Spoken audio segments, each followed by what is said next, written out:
Welcome to She Wears Boldly.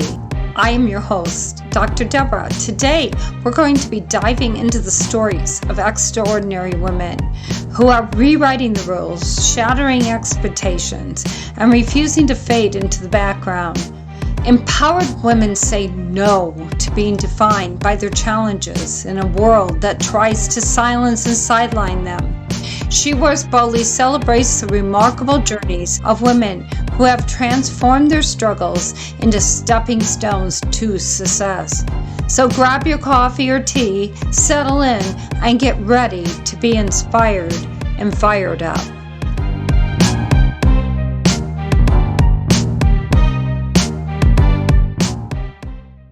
Hello, everyone. This is Dr. Deborah, and this is She Wears Boldly. And we have another segment. I know you're just going to love this person. I got to speak with her in Detroit, and it was a lovely time, and we got to know each other. We got sat next to each other, and we just had a lot of fun. Particularly, they had some dancing. They had some English. The dancing. Yeah.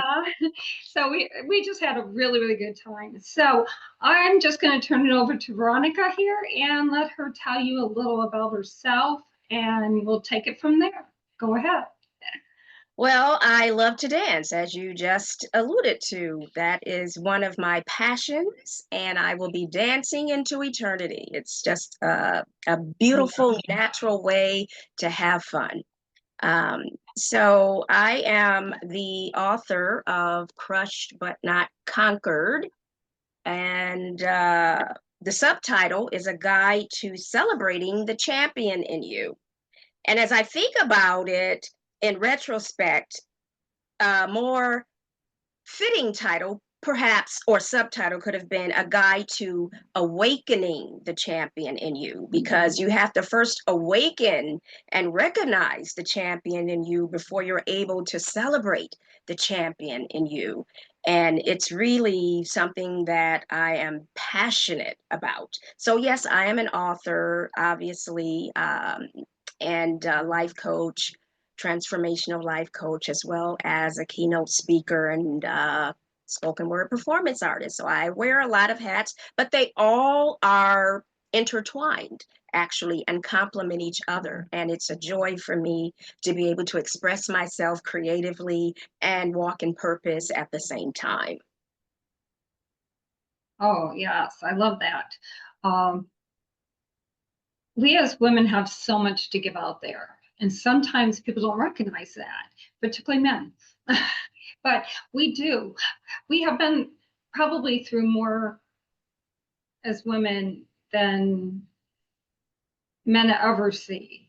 I mean, men have their struggles. I'm not diluting that, but I know we have our challenges, and I know we both talk on how to get past a lot of those challenges. And a lot of us women are out there saying, empowering each other. What do you have to say to women about, being their authentic self and, just really owning who they are? I think it starts with knowing yourself. And some people don't really know themselves. And you have to take the time to know yourself, get to know yourself. When you think about it, you spend so much time with yourself, right? So you need to be able to understand and know yourself, enjoy your company. Because I'm self-entertaining. I can be in a group of people and have fun. I can be by myself and have fun, and not everybody can do that. They need to be around others. So knowing yourself, understanding yourself and what you value, because you have to know what your core values are. That's really important to understand so that you're not just winging it through life and just going with the flow with every turn and direction, because that way you can stay grounded and you can stay on the right path and not be dissuaded. So when you understand what your core values are, what your belief system is, and what your purpose is, that empowers you in itself, because you can walk in that spirit without being distracted. And it's like I always say, the climb up the mountain, it's not a perfect climb, but it's a steady climb. And you keep climbing up that mountain. I think we need something to look forward to. And that gives us hope because people lose hope when they don't have something that they're looking forward to. And that's also empowering. And we have to wake up and be grateful and understand that we didn't have to be here this day. It's a blessing to wake up and think about what you're grateful for and what you're looking forward to do and accomplishing in that day. And it can't just be all rambling around in your head. You need to have a system in place. Oh, I love that. I probably need to work a little more on my system, but I love that. So We all, your mountain, I like that. I was thinking, I think sometimes when we slip down that mountain a little, as women, we tend to beat ourselves up rather yes. than, do you have some advice to women out there that when they're feeling like, okay, I guess I'm a failure, I guess I can't do it, and they start going in that negative, do you have some advice to give them? I say be kind to yourself, love yourself, forgive yourself. If we can be kind to others, why can't we be kind to ourselves? If we can forgive others, why is it difficult for us sometimes to forgive ourselves and go into these self-sabotaging thought patterns? Like, oh, like it's like, don't say this. I'm not good enough. I'm stupid. Like, those are words that should never come out of your mouth because you're giving life to the words that you speak and the thoughts that you think, even. So I would say, love yourself, definitely, and be willing to be patient with yourself and understand that you're not perfect. None of us, we're going to be flawed until the day we leave this planet. All we can do is strive for continuous improvement, knowing that we will never be perfect. But if we're progressing and improving, that's something that you can feel good about inside because you know that you're working in the right direction, going in the right direction. So I would say don't ever berate yourself. Always be loving, forgiving, and kind to yourself, and know that we're going to make mistakes.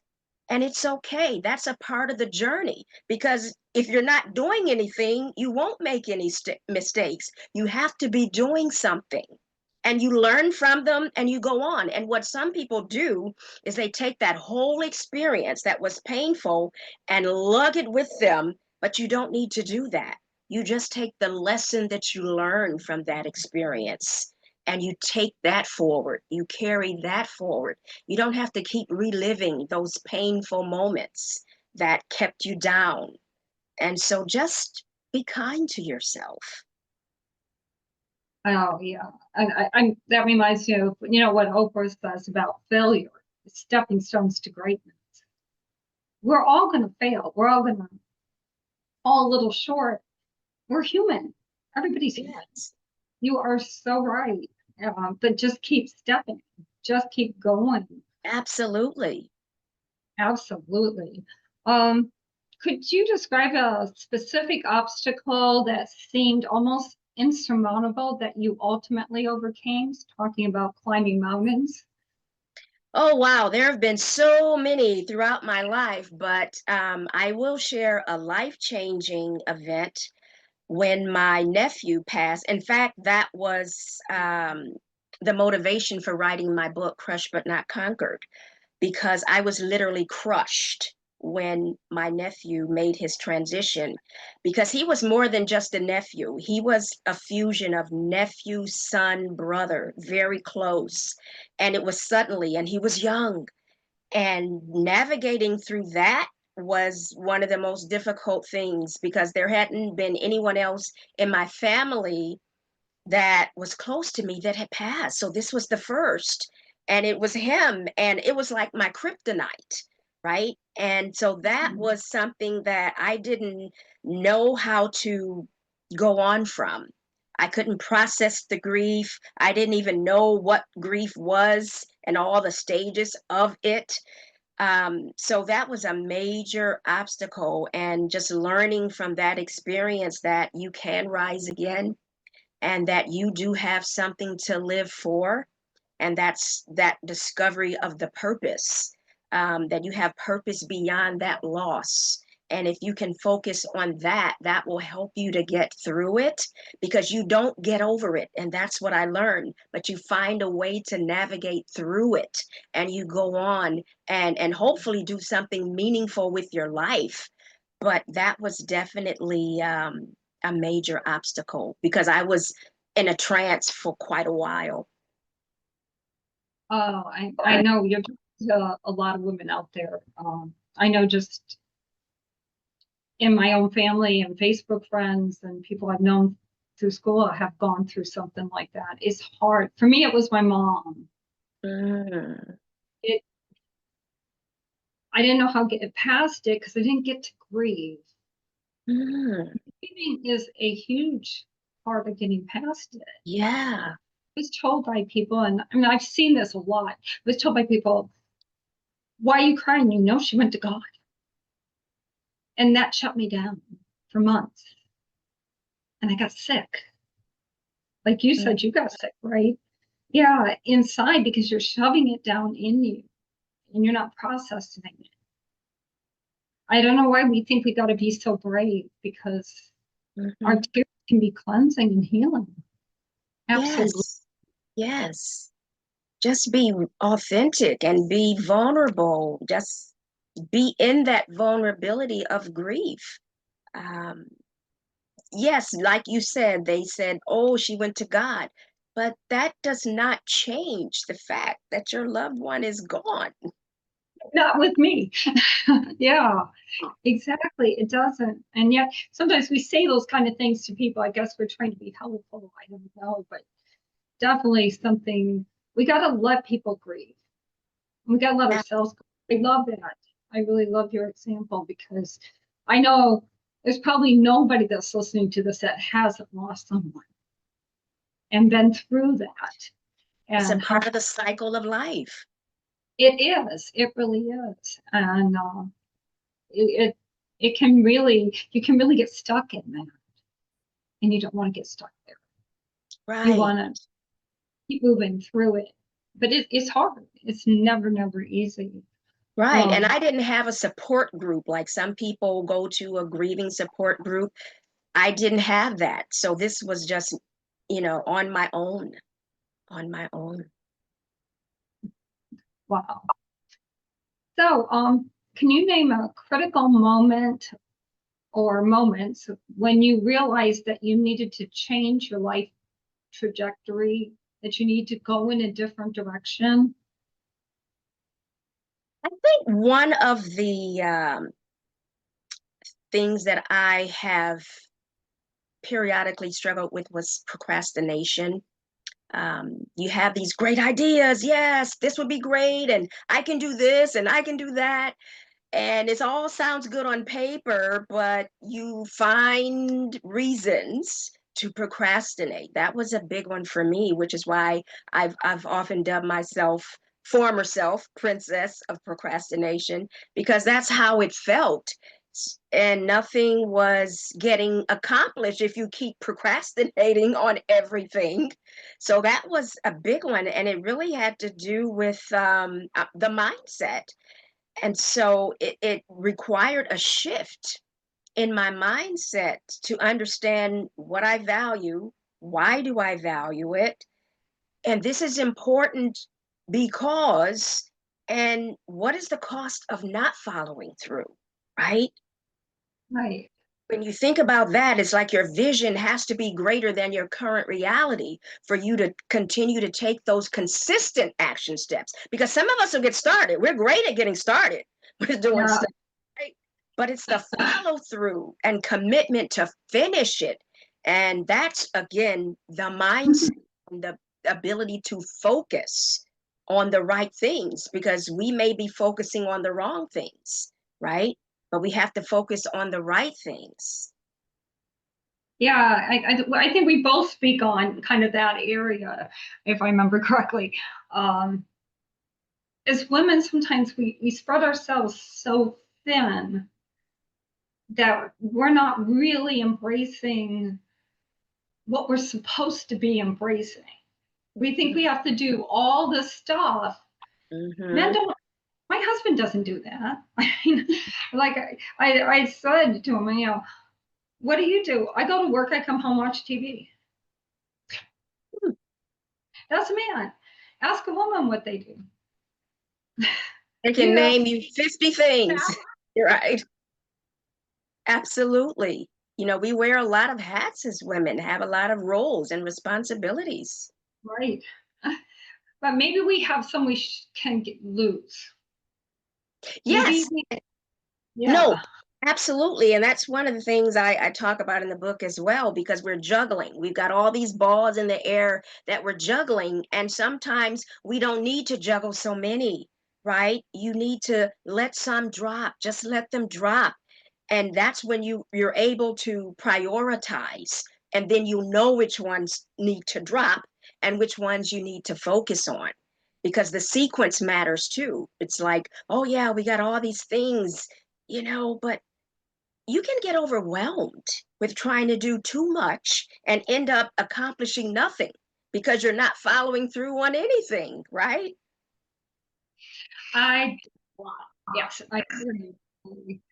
One of What's, the chapters in my book, yeah, what's it's some ways called, we can, yeah, refocus? How can we refocus? I know there's no magic plan, but if you have some ideas you can share. well, it ties into mining your mind, which is one of the chapters in my book. It's called Mine Your Mind. There's one, mine your mind, and then master your mind. So if you mine your mind, that means you're ridding it of those counterproductive, unnecessary things that clutter the mind. So you really have to declutter it. It's like filling the cup. You don't want to fill the cup when there's a lot of junk already in it with the good stuff. You want to get rid of the bad stuff and then fill the cup with the good stuff, right?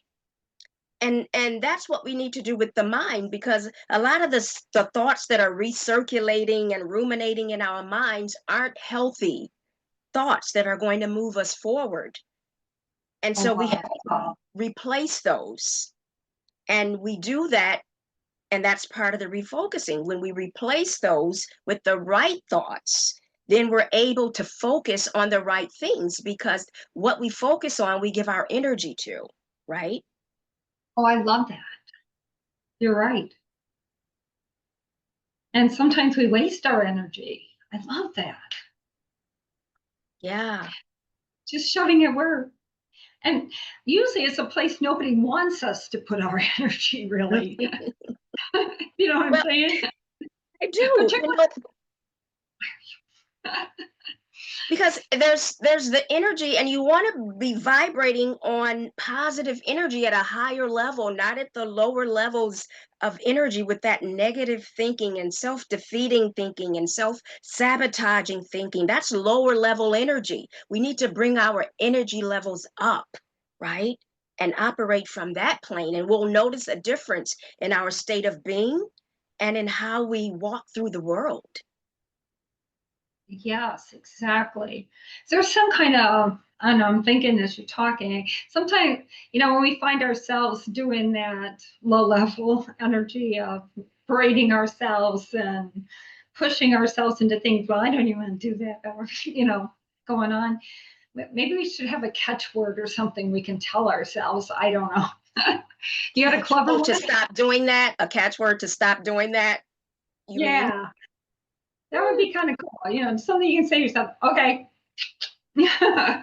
Just kind of a Pavlov dog response, you know what I mean? That, come Snap up with, out of it. That causes you to just snap out of it, right? right. I like snap out of it. I like that. Let's do that. Snap out of it. So when you guys are out there and you find yourself in that blah, blah, blah, blah, blah, in your head, just go, wait a minute, snap out of it. Snap out of it. Yourself a little. It's all right. That's right. That's right. It's like shifting the gear. When you snap out of it, you're shifting the gear, right? It's like, what channel are you tuned to? Are you tuned to the channel with these positive vibes or the negative vibes? Switch that channel. Simple as that.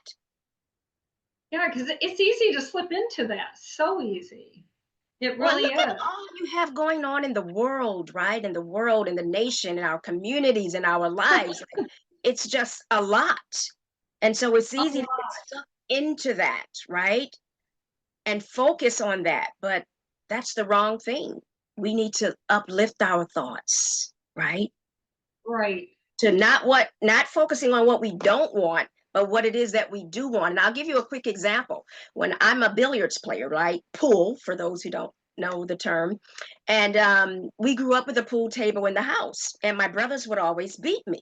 And they would just not even want to play me after a while because, oh, she's no competition for us. But I went to an upscale pool hall, and a tournament player instructed me. And this was a life lesson, not just a billiards lesson. Yeah. When you hold that pool stick, a lot of people focus on the cue ball, the white ball, right? But what he taught me, no, you focus on where you want the ball to go, not where the ball is. That's a life lesson. Oh, I love that. Yes. And I noticed the difference in my game after that. When I started focusing on where I wanted the ball to land, my game improved. That's a life lesson. Wow.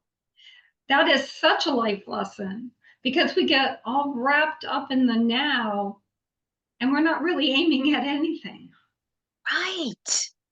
Right. That's powerful. It is. And I never forgot that day. It's like, wow, this is awesome.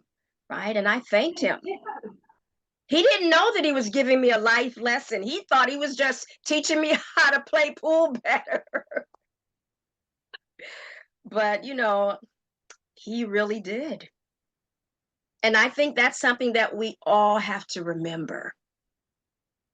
It really is because if we're just stuck in the now, we're just probably going to end up stuck in the now and never get past the now.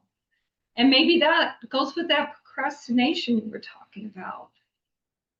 Yeah, Yeah. we have these ideas, but we don't, the ideas are like out there, and we're not looking out there like, how can I get from here to there?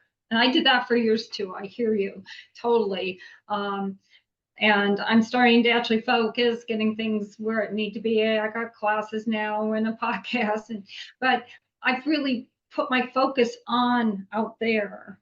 Mm-hmm. So much worried about, okay, my kids are upset about this, or this is happening, or I need to do this, or yeah, I've started. Um, I don't know. I don't know about you, but it was hard for me because I felt it was being selfish. I did, and it's not. But when I started that, I felt selfish. Think, oh, I'm focused on what I want, but it really isn't, is it? No, it isn't. It isn't. You have to prioritize yourself. Procrastination is a habit, and it's just like that habit, you can develop better habits to replace it, but it requires that repetition, not that inconsistent. Because I do know that if it's inconsistent application, you're going to have inconsistent results. And that's not what we need to break a habit and start a new habit. It needs to be repetitive and consistent. Yes. And you should. It's hard. Exactly. But life is hard. And so if we know that from the get-go, then you can just relinquish any notion that it's going to be easy and just prepare yourself that it's going to be hard. Let me get suited up and ready and have that champion mindset. Okay, so what do you say to a woman who says, well, yeah, I want to do this. I got these dreams, these things I want to do, but somebody's going to get mad at me. somebody's going to get mad at me. Is Yeah, like that a family, because you may be letting them down, or your kids want this, or your husband wants that. And, a lot of people are afraid people can get mad at them, their families. for So, following their dream? yeah, and it does happen. I And can appreciate that it would happen, but I would hope that you have people in your life that are supportive. Um, as long as you are not neglecting them, because it's again, you have multiple responsibilities and roles, right? If especially if you're a mom, you're a wife, and whatever other responsibilities you have. But again, you have to be able to prioritize and determine what your core values are and what matters the most to you. And hopefully, if you have those supportive, loving people in your lives, it wouldn't be an issue. So I would say if people aren't going to be supportive, then you should question whether these are the right people that should be in your circle. that's exactly what I wanted to say. Yeah, exactly. Because I, you're never going to please some people and some family members, and Correct. even some children. You're never going to be. You may do it right 12 times, and the 13th time not. You have to go for more than just pleasing people, because Absolutely. you may not be pleasing some people, but you may be actually showing them a lesson, particularly our daughters, our granddaughters, our nieces. What kind of legacy as women are we leaving to the young women in our lives? And, sometimes that means you can't do everything, but you start to teach them how to become, like you're talking, that whole person. Maybe Hmm. not doing some of the mistakes that you've made or I've made. Hmm. So that is so important. Speaking of that, if you were sitting on a couch right now with your younger self, around 20, 18, 20, and what kind of conversation would you have with yourself? That's my favorite question.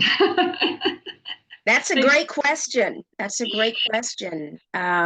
Thinking of my mindset then, and my rebellious nature then, and I would say don't take things so seriously. I would be reminding myself to have fun, laugh more, because that first broken heart, you feel like it's the end of the world, you know, the end of life, right? And you don't know because it's your first, right? And I would tell her, I know you can't understand this now or even imagine this now, but you will get over this and life will get better.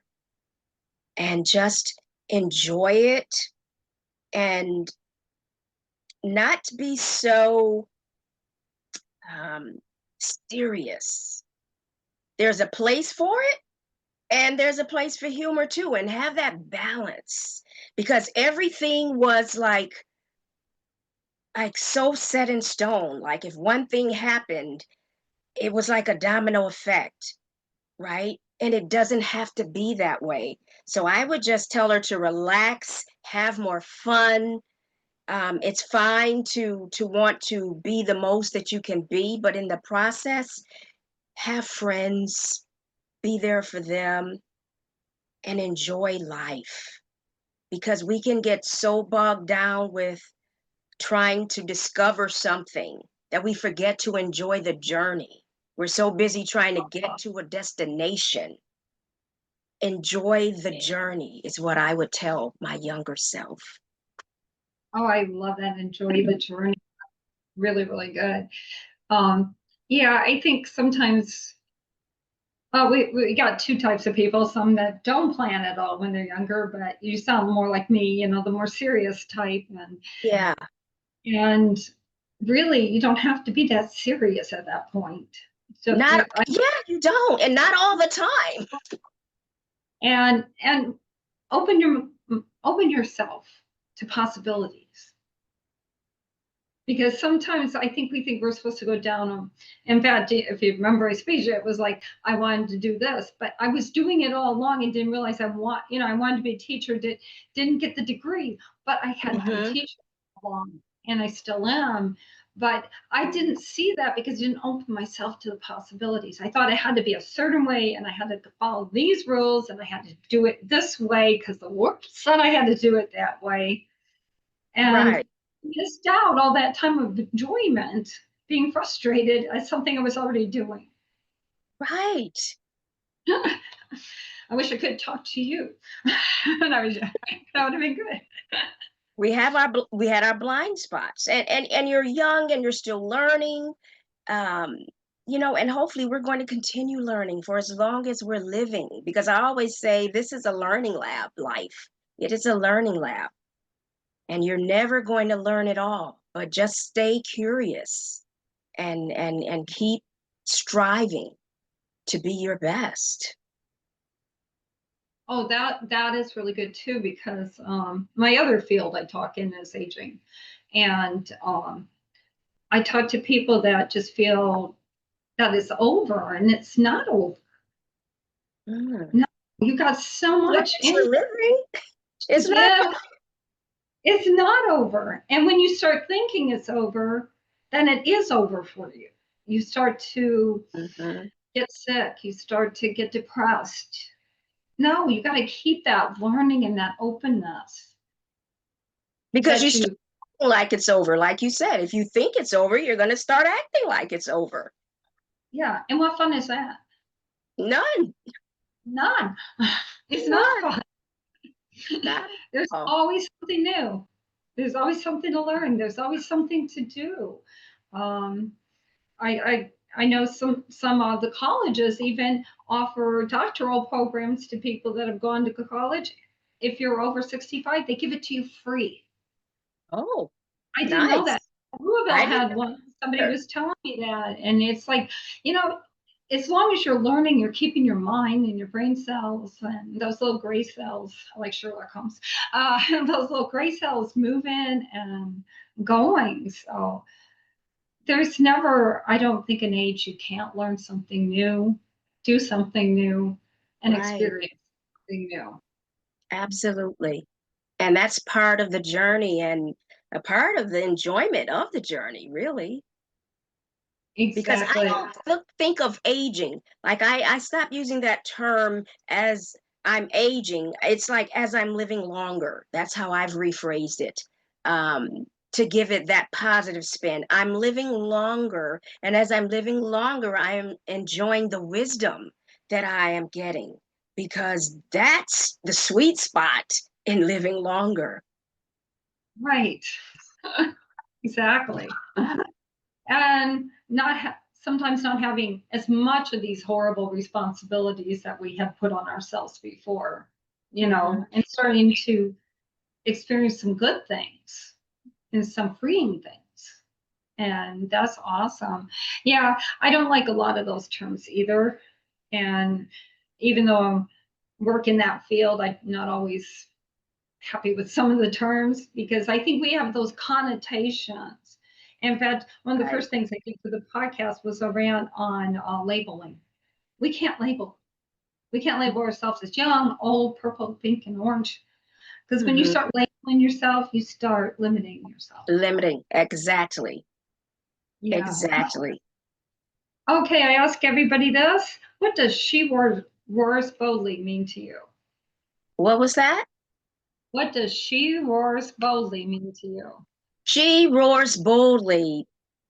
Yes. The image My, that I have of She Roars Boldly is a woman who is bold, strong, determined, outspoken, and not afraid to be herself, be her authentic self. She's not sitting on the sidelines, sitting in a corner, being placed in a box. She is fully herself and it's like saying, this is who I am, and people can take you or leave you, but you are yourself and you're roaring. That's how I see it. I love that. That's the best one yet. I just love that. That's how I see it. I get Yes. lots of answers and some I would never think of, and one person even said roaring quietly can be just as strong. You can quietly roar. And I'm like, okay, that's a new one. But yeah, it's about being our authentic selves and being Absolutely. exactly who we are. Exactly. And changing the world around us, giving Yes. inspiration. All right. So you will share your link to your book with me, right? You have Sure. a I will Yeah, say. definitely give it to me. So I'm sure people would like to hopefully pick it up there.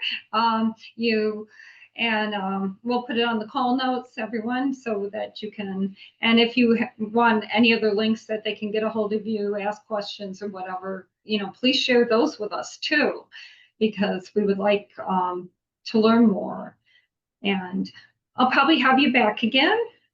Everybody Yes. that's helped me out in the beginning gets to come back later for free when I'm charging. That makes sense. Yeah, you got it. Well, yeah, up just a little bit. Yeah, crushed but not conquered. But I not love that. and it's actually a memoir laced inspirational personal development book. So yes, I would definitely send you the link. And Yes, I'd love definitely. to come back and chat more because this is good for us to have these conversations. It really is. I wish all the women could just join in because I'm sure they have opinions too, but I know they're thinking hard right now when they're listening. All right. Well, thank you so much for being here with us. And everyone out there, I hope you totally enjoyed this and pick up her book. I know you're going to enjoy it. And to remember to be your authentic self and have fun, dance, and enjoy Dance life. daily. Yeah, dance. We both love that. Dance and enjoy life. This has been She Wears Foley, and I'm Dr. Deborah. And have a wonderful week. Thank you.